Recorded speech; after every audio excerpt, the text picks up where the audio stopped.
Assalamualaikum warahmatullahi wabarakatuh. Teman-teman Neverending Aglonema, kita bertemu lagi.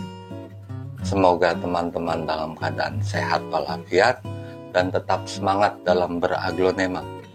Dalam kesempatan ini kita akan sama-sama sharing masalah pemupukan. Khusus untuk episode ini kita akan sama-sama membicarakan masalah pupuk daun. Seperti apa proses dan teknisnya, kita akan lanjut setelah intro ini.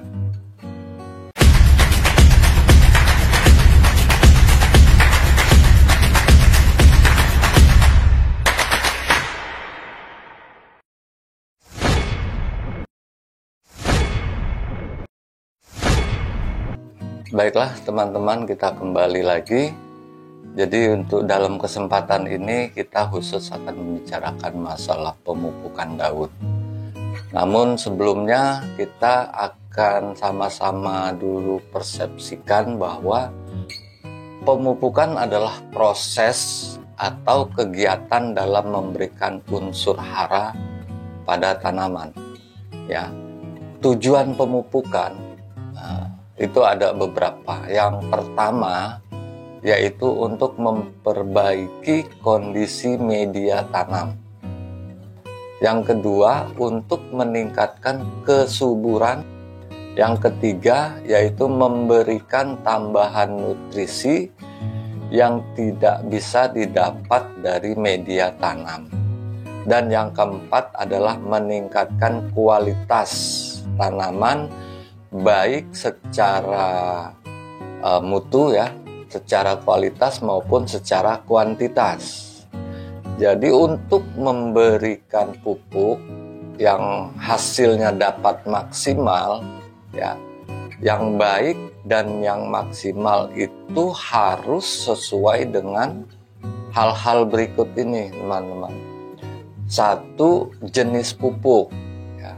Jenis pupuk ini artinya kita jangan sampai salah memberikan pupuk seperti apa yang kita inginkan ya.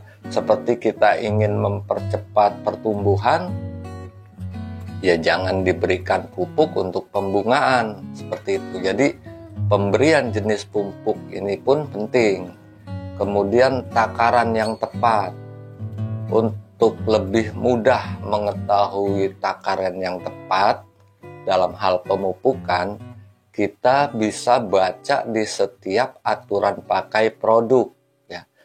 Seperti yang tertera di dalam setiap produk itu biasanya terdapat cara pemakaian. Nah, di situ kita harus ikut sesuai dengan petunjuk yang ada. Kemudian yang ketiga adalah cara penggunaannya. Cara penggunaan di sini adalah misalnya pupuk ini untuk perakaran, tetapi kita salah dalam aplikasi, ternyata kita gunakan untuk pupuk daun.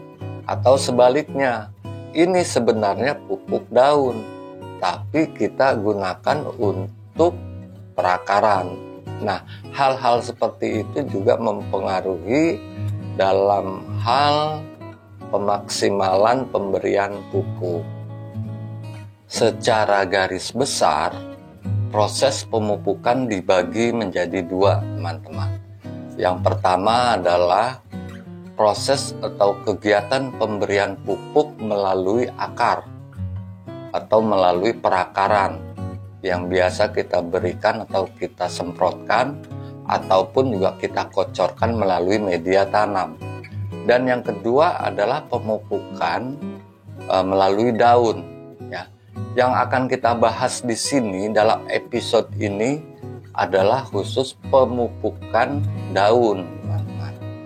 Pertama, yang harus kita pahami bahwa pemupukan daun adalah proses memberikan pupuk melalui daun ya.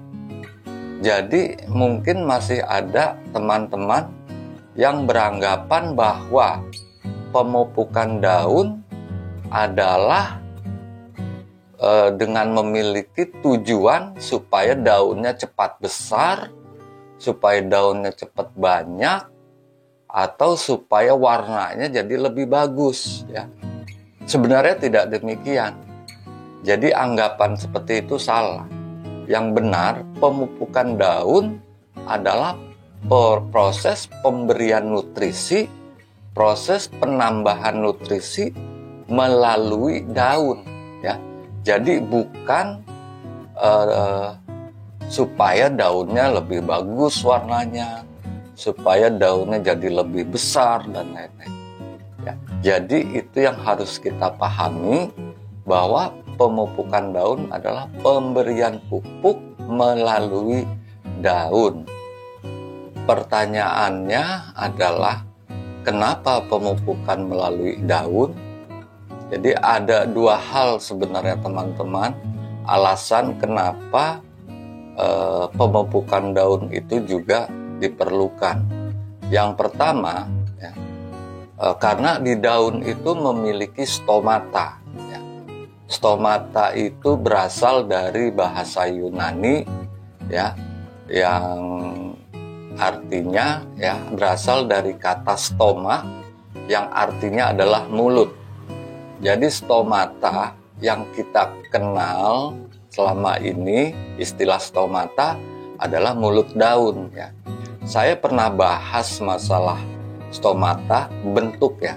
Bentuk stomata di daun itu seperti apa di video sebelumnya. Nanti teman-teman bisa cek di video saya sebelumnya. Di sana saya memperlihatkan bentuk stomata daun ya. Di situ saya buat video jelas di bawah mikroskop bentuk stomata daun itu seperti apa. Jadi itu yang pertama, kenapa dirasa perlu pemupukan melalui daun, yaitu yang pertama karena daun memiliki stomata atau mulut daun yang dapat menyerap nutrisi yang kita berikan melalui pemupukan. Itu yang pertama. Kemudian yang kedua adalah banyak dari para ahli yang berpendapat bahwa pemupukan melalui daun itu lebih efektif dibandingkan dengan pemupukan melalui perakaran. Karena dengan melalui pemupukan daun itu mempercepat proses ya, proses penyerapan ya. Jika dibandingkan dengan pemberian nutrisi melalui akar, dia akan melalui akar, kemudian naik ke batang, diserap, kemudian difotosintesiskan di daun.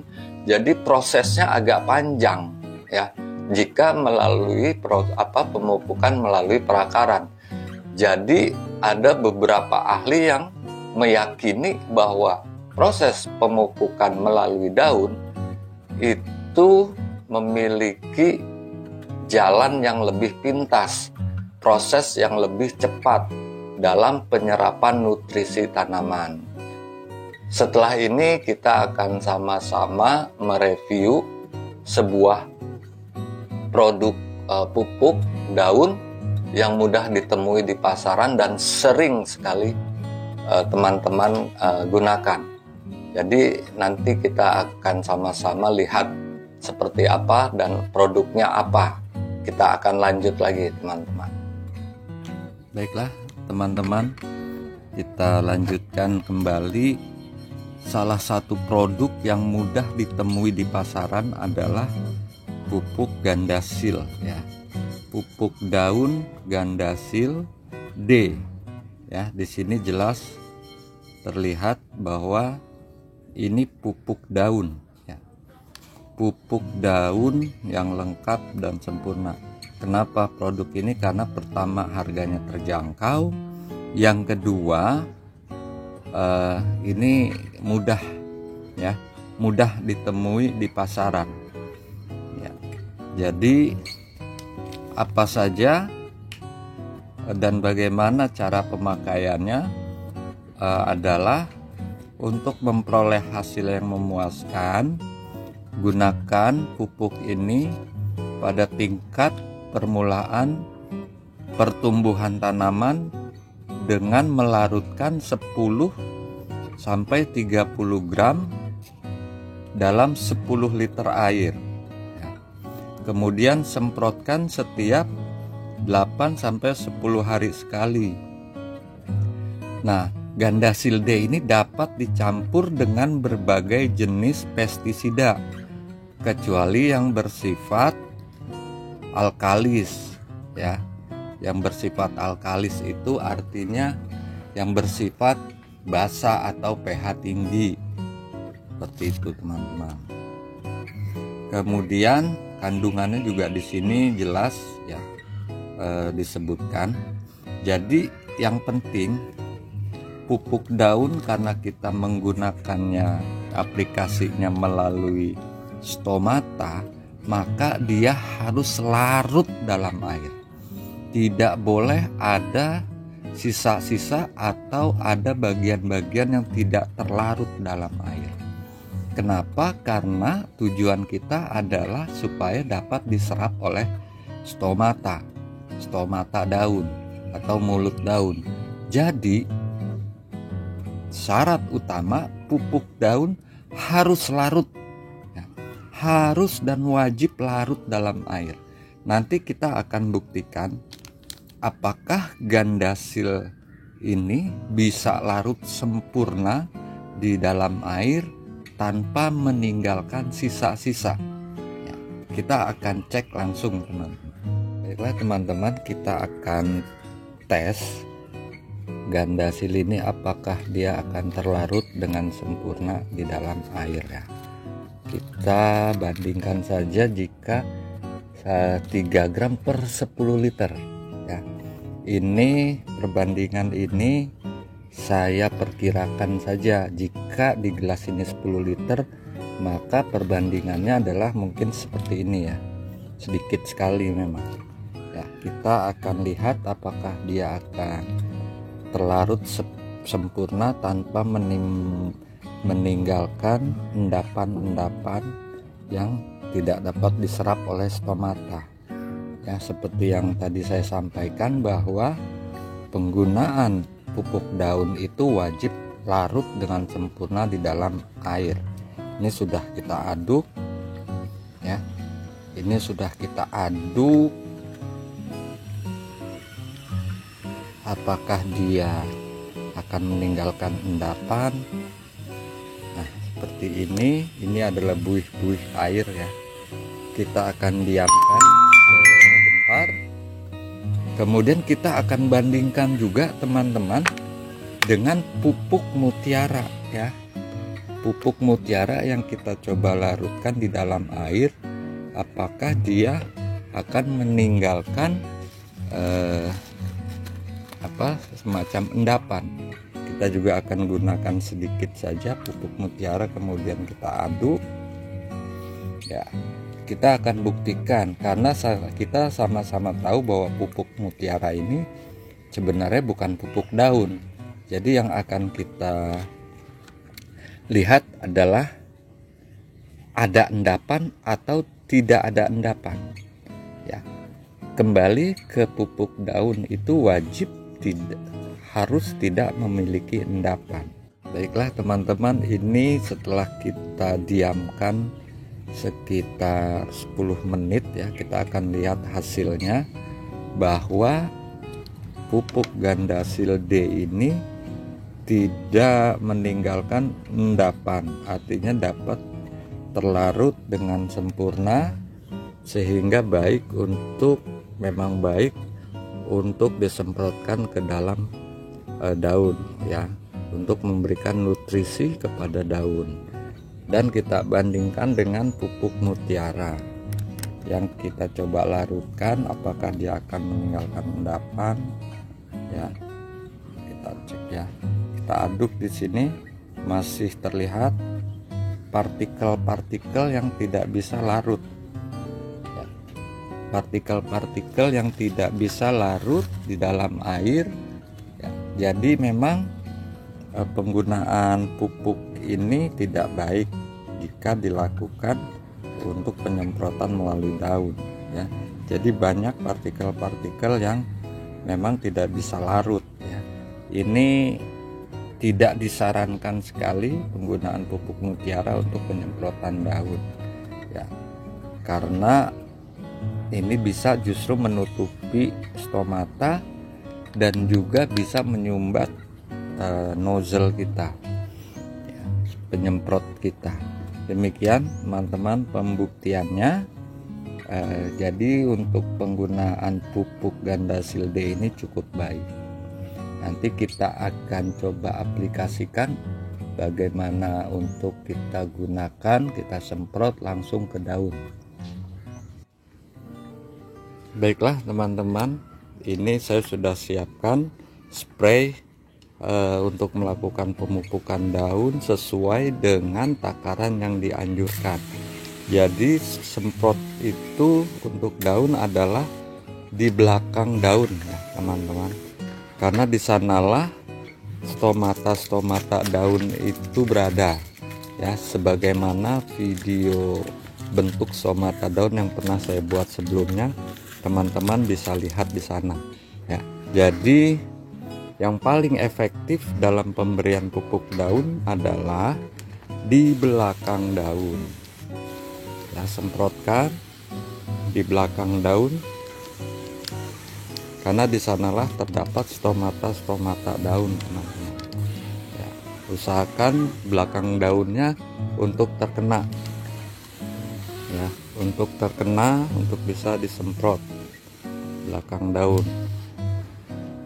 Demikian teman-teman tes dari apakah pupuk daun terlarut sempurna atau tidak. Demikian teman-teman, setelah kita melakukan tes apakah pupuk daun tersebut bisa terlarut sempurna di dalam air, karena itu adalah hal yang wajib ya. Jadi pupuk daun itu wajib larut sempurna di dalam air pada saat untuk disemprotkan atau diaplikasikan kepada daun-daun aglonema kita. Merek lain sebenarnya ada beberapa ya. Yang terpenting di sana adalah kita tahu ya, biasanya tertulis pupuk daun atau fertilizer foliage ya. Jika ada tulisan yang misalnya bahasa Inggris atau bahasa asing yang mengandung tulisan foliage itu artinya bisa digunakan untuk pupuk daun seperti misalnya Growmore, Gaviota dan lain-lain ya. Kemudian saat yang tepat nih teman-teman, kapan saat yang tepat untuk pengaplikasian atau pemberian pupuk daun ya. Beberapa ahli berpendapat yaitu di pagi hari sekitar jam 8 sampai dengan jam 10 pagi ya. Dan sore hari antara jam 3 sampai dengan jam 5 sore ya. Karena di sana pemupukan melalui daun itu baik karena di jam-jam seperti itu stomata daun terbuka dengan sempurna ya. Jadi pada saat terbuka itulah kita berikan tambahan nutrisi melalui pemupukan melalui daun. Namun ada juga beberapa ahli yang berpendapat bahwa pemupukan daun juga baik digunakan saat malam hari ya, dengan alasan kenapa malam hari, karena penyemprotan melalui daun yang dilakukan di malam hari itu semprotan yang kita berikan ke daun itu tidak cepat menguap, dia akan lama menempel pada daun ya, akan lebih lama melekat pada daun sehingga tetap bisa diserap oleh stomata walaupun tidak terbuka secara sempurna. Tetapi daya lengketnya, daya basahnya itu lebih lama karena di malam hari penguapannya rendah dibandingkan dengan pagi hari yang cerah atau sore hari yang cerah. Ya, penguapan pada daun saat kita semprotkan itu lebih cepat, mungkin nggak sampai 1 jam atau sekitar 30 menit lebih daunnya juga sudah kering, cepat kering akibat penguapan pada saat siang hari yang panas, sehingga dikhawatirkan ya belum maksimal juga untuk dilakukan untuk diserap oleh stomata daun berbanding jika disemprotkan di malam hari yang penguapan rendah, maka daya basah pada daunnya itu lebih lama dan lebih banyak diserap oleh daun. Nah, menurut teman-teman, malam hari atau pagi dan sore hari yang baik? Ya, silahkan berikan komentar karena itu adalah menurut pendapat ahli. Ya, itu yang saya ketahui. Demikian teman-teman, selamat mencoba. Semoga aglonemanya tambah sehat, tambah subur. Kita kembali lagi di episode berikutnya. Terima kasih atas perhatiannya. Wassalamualaikum warahmatullahi wabarakatuh. Terima kasih teman-teman yang sudah menonton video ini. Jangan lupa klik tombol subscribe. Dan jika kalian suka video ini, angkat jempol kalian. And see you!